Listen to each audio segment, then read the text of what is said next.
Hello and welcome back. If you're new to my channel, I'm Deirdre, and today is the second day of the night before Christmas, which is my version of Vlogmas, and it is 12 days, the 12 days before Christmas. So today is the 14th, is that right? Yes, so it's Friday, and this is a little bit late because I got caught in a huge thunderstorm. Yeah, I mean, not me actually outside in it, I was just in my car. But, you know, a normal trip that would have taken me, say, 15 minutes took about an hour.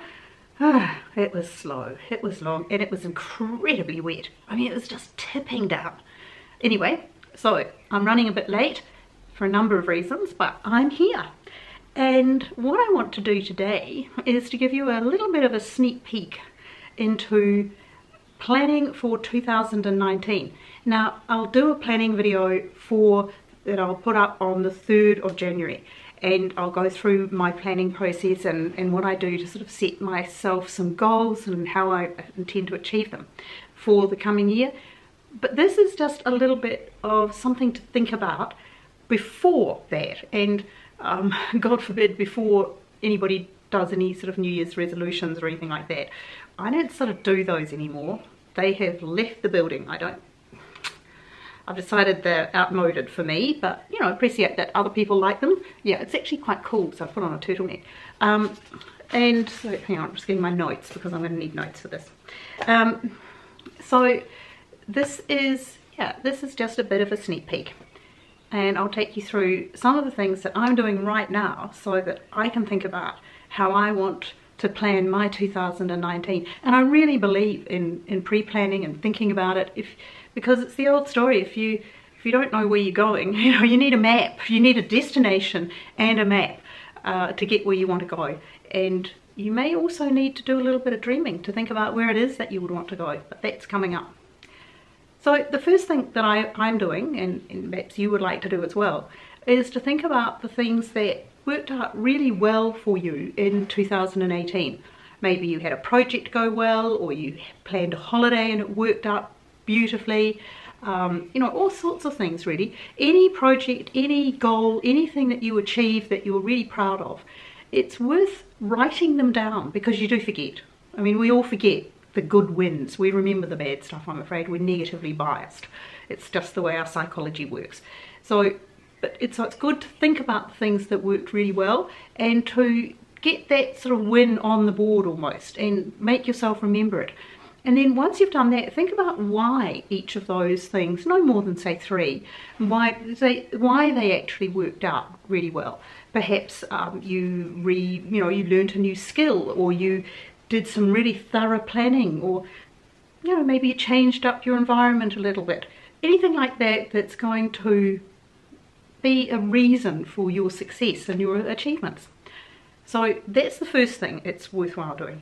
The second thing is to look at the things that you found challenging in 2018. And I don't mean in a negative, super negative way, but things that just took more effort, more time, that you didn't feel as good about. And once again, maybe the reason that you didn't was because you needed to have a little bit more confidence in a certain skill area, or you were really outside of your comfort zone and you weren't happy with that. Could be something happened that was really out of your control completely and you didn't have a backup plan. So anything like that. Once again though, write them down and write down that reason why you don't think it went as well as it could have done. So that's the first couple of steps. So that's sort of the head space. The next one takes you into your physical space. So how was 2018 physically? Were you well? Were you healthy? Did you stick to a fairly healthy eating plan? Said she who has just had pizza because I was hungry, and Uber Eats is on my phone. Yeah, I know. You see, there you go, blew it away. But that's the sort of thing. Did you meal plan so that you had everything set up, so you had things in the freezer you could just quickly defrost and have for a meal? Anything like that. Were you doing really well in that area? Or maybe you weren't doing quite so well in that area. Once again, write it down. Make a note to yourself. Yeah, I did really well. I got to the gym most weeks, 3 or 4 times a week. That was a really big win, and I'm feeling fit and strong. Oh, maybe it wasn't quite that good and you're not feeling quite that fit and strong.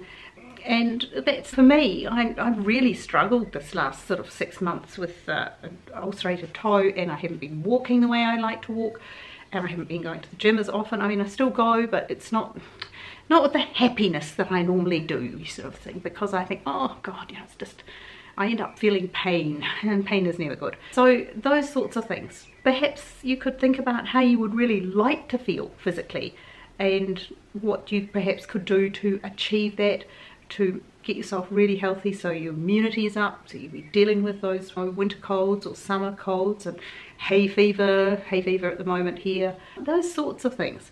So that's your physical space.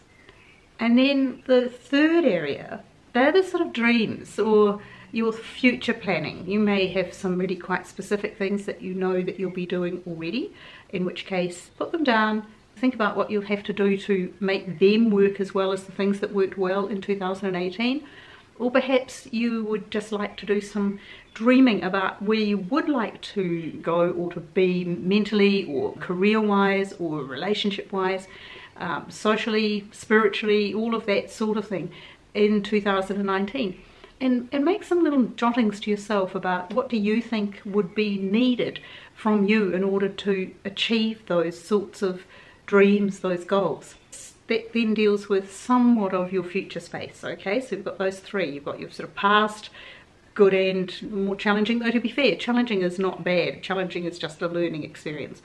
So you've got your achievements, your learning experiences, then you've got your physical self and how well that went in 2018, and then you've got your future space, what you're thinking about for 2019, and some of the things that you're going to have to do in order to get some real wins in there. They're the first three areas that I'm dealing with at the moment.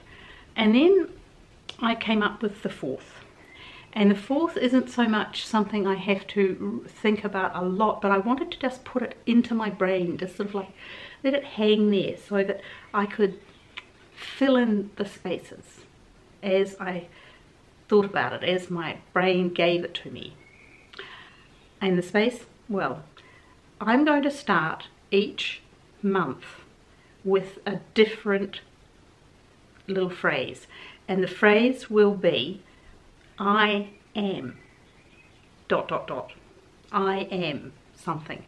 And this is to do that positive reprogramming of my mind. It gets into that voice that's in your head that is often your harshest critic, is your own little voice inside your head. You know, that one saying, oh, messed that one up again, or what do you expect? We come up with such terrible things that we say to ourselves. And I was thinking about this, the things that I say to myself. I'm too old, I don't have that skill, it's too late for me. That's a big one. It's too late. I'm too distractible.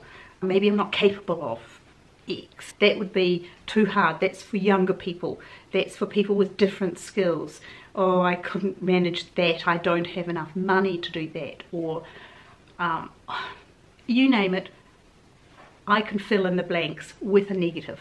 So my challenge to myself is to find a whole lot of things that I can fit in, definitely 12, definitely one per month, that I will say to myself every morning, afternoon and night for a month, and maybe 2, you know, per month. Maybe we'll get to 24, I don't know yet. And as they're going through, I'll see how it's working for me, to toss out all of that negative self-talk. It just runs back through everybody's life. We all have bits of negative self-talk that find their way into our brains. So this is a way of chucking it out.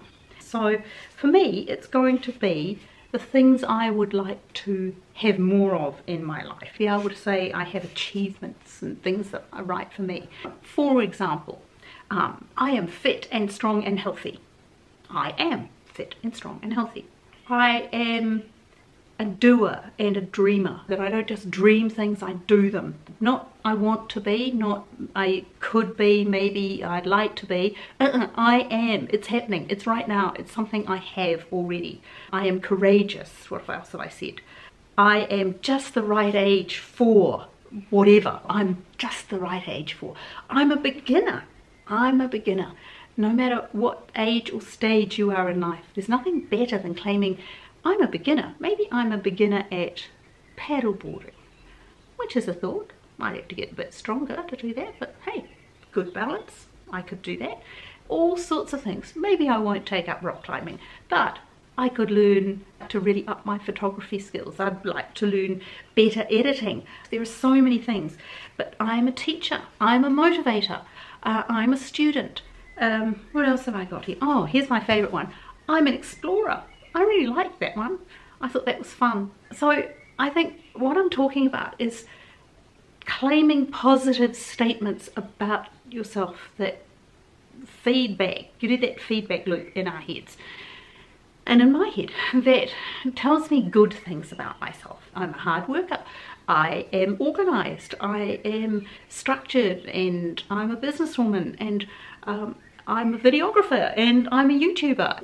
All sorts of things that you can say I am about. And it's not in a narcissistic, oh, I am, It's not about that. It's about feeding your soul good statements about yourself so that you can step up and dream and say, well, hey, I am somebody who can do X if it's something you've always wanted to. Maybe you always wanted to dance. You can say, I am a dancer. Maybe you haven't just quite got the skills perfected yet, but you are, on the inside, a dancer. All sorts of things that you can say to yourself that give yourself positive feedback, that lift your whole attitude about life and about enjoyment. And the last thing you ever want to say to yourself is that it's the wrong time, or it's too late, or you're too old, or you're too unhealthy, or anything, because all of those things are irrelevant. You can improve your health. Maybe you don't actually get to be an Olympic ice skater, but you can improve your health, even little bits. I find, even if I can get a really good walk in, say 3 or 4 times a week, and get to the gym, say 2 or 3 times a week, I feel like a different person.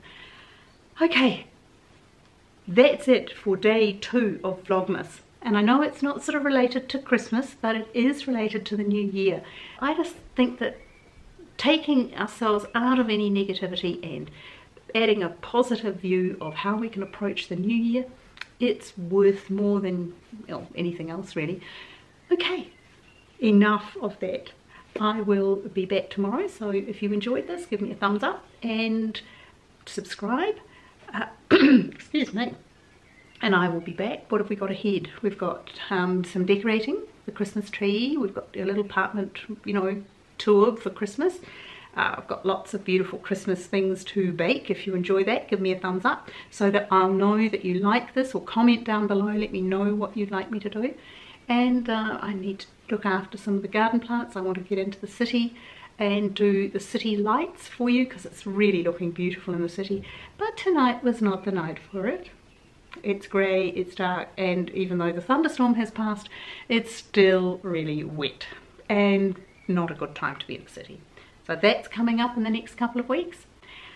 And what else? The boulevard lights, that's really fun. That's a whole road that lights up their homes, and it's a real party atmosphere. You get down there and, there are people everywhere, and their food trucks and their balloons and little light thingies, and all of the houses have their Christmas lights on, and music, and people have got parties going in their front yards and barbecues, and it's just a great big fun night. And it's really easy for me because I live close by, and I don't have to sit out on the freeway waiting for half an hour in the queue to get in, so that's a very big plus. Okay, I hope that whatever you're doing today, that you're having a wonderful time, and I will see you tomorrow. Bye.